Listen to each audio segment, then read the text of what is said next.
በወቅታዊ የጤና አገልግሎት ዙሪያ ከጤና ሚኒስቴር የተሰጠው መግለጫ አነጋጋሪ ሆኗል። የጤና ሚኒስቴር ለማህበረሰባችን ጥራቱን የጠበቀና ፍትሃዊ የጤና አገልግሎትን ተደራሽ ለማድረግ የጤና ፖሊሲና ስትራቴጂን በመቅረጽ የህብረተሰቡን ባለቤትነት ባረጋገጠ መልኩ ስራዎችን በትኩረት እያከናወነ መሆኑን የአደባባይ ሀቅ ነው ይላል መግለጫው። ምክንያቱም መቼም በምንም ሁኔታ መቋረጥ የሌለባቸው ማህበራዊ አገልግሎቶች አንዱ የጤና አገልግሎት በመሆኑ ስለዚህም ዛሬንም ጨምሮ ባለፉት 2 ቀናት በመላው ሀገራችን በሚገኙ የጤና ተቋማት እንደወትሮ ሁሉ መደበኛ የጤና አገልግሎቶች ለማህበረሰባችን ያለምንም መቆራረጥና መስተጓጎል እየተሰጠ ነው ይላል የጤና ሚኒስቴር መግለጫ።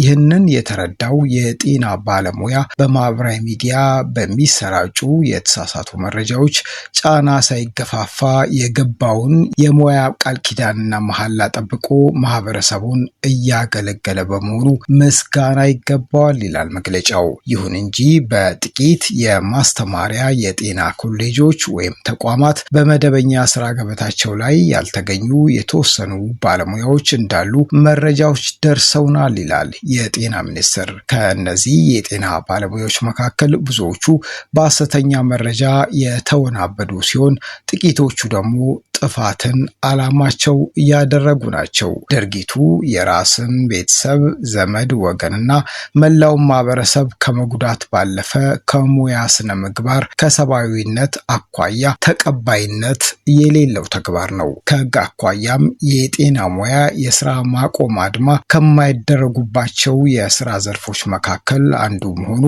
በግልጽ ተደንግጓል። የጤና ባለሙያዎች ጥያቄ እንኳን ቢኖራቸው በስራ ገበታቸው ላይ ተገኝተው መደበኛ ስራቸውን እያከናወኑ ጉዳያቸውን ለሚመለከተው አካል ማቅረብ ይጠበቅባቸዋል።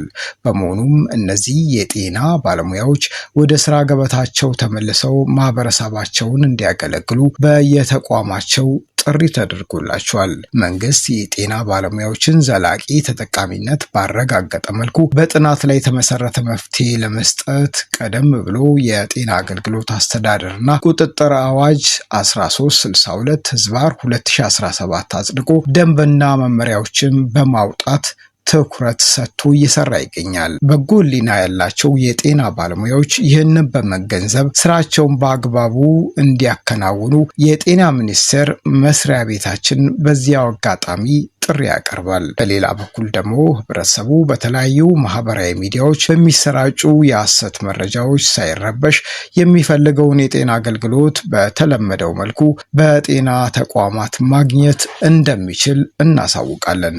መንግስት በሆደ ሰፊነት ችግሩን ለመፍታት ያሳየውን ትዕግስት ወደ ጎን በመተው ስራ ገበታቸው ላይ ባልተገኙ እንዲሁም በጤና ተቋሙ ሆነ ከጤና ተቋሙ ውጪ ሆነው ውከትና ብጥብጥ በሚፈጥሩት ላይ አስፈላጊ የሆነ ህጋዊ እርምጃ የሚወስድ መሆኑን ቀድመን እናሳውቃለን።